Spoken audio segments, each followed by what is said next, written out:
Most people are waiting for a feeling that is never going to come. They wake up, check their internal weather, and if they don't feel that spark of excitement, they decide today isn't the day. We call this waiting for motivation, but in reality, it is the most common form of self-sabotage. Motivation is a fickle, volatile emotion. It is the fair-weather friend of the psychological world. It shows up when the sun is shining and you've had 8 hours of sleep, but the moment things get difficult, the moment you actually need it, it disappears.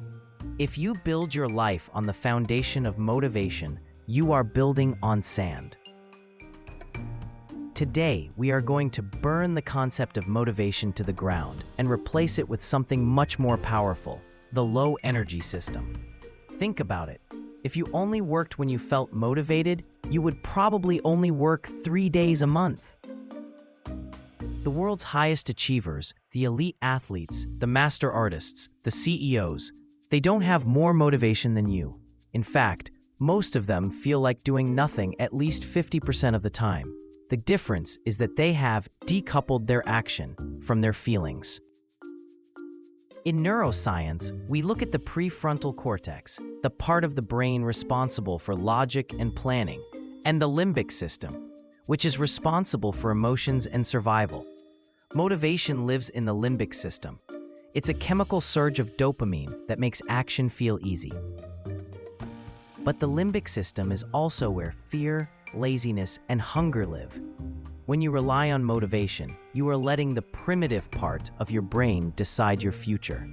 To win, you have to move the controls to the prefrontal cortex. You have to treat your work like a machine, not a mood.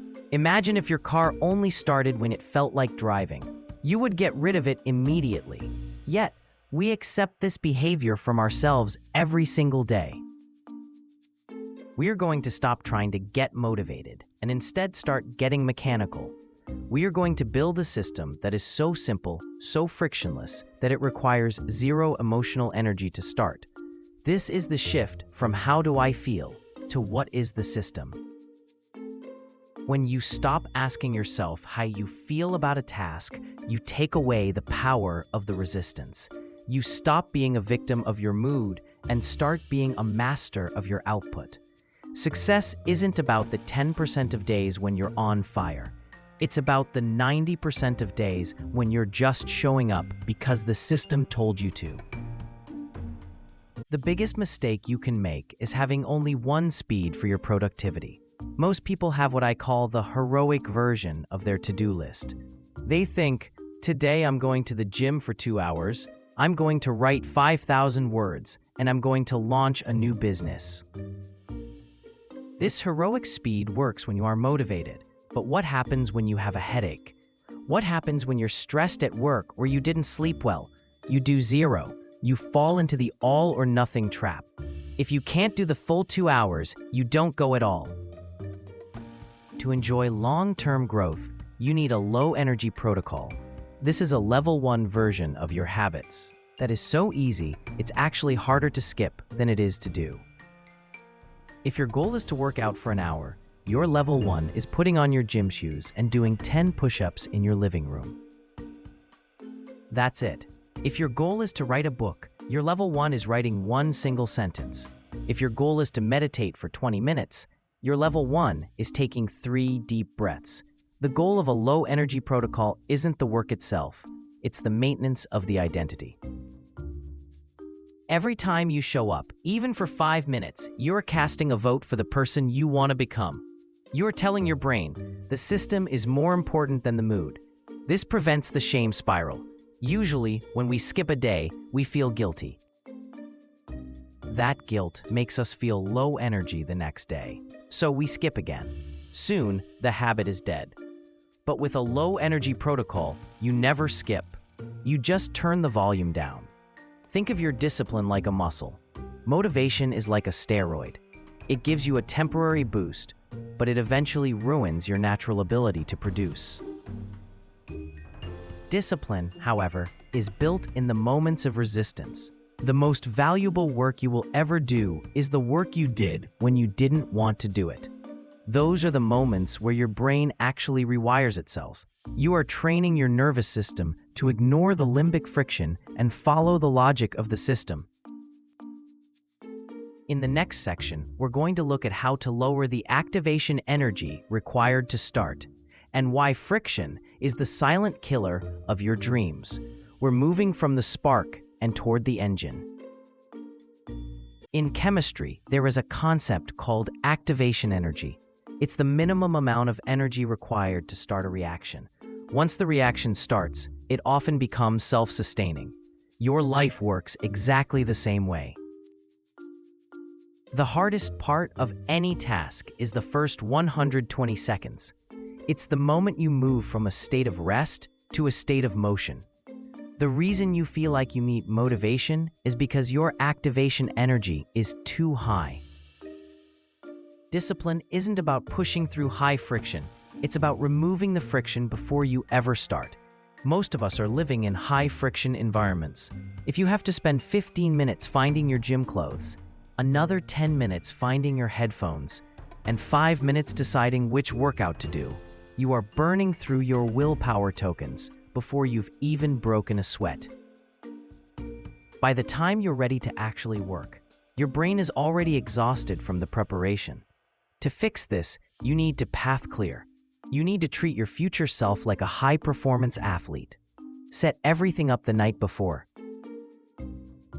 If you want to write in the morning, have your laptop open and your document ready before you go to bed.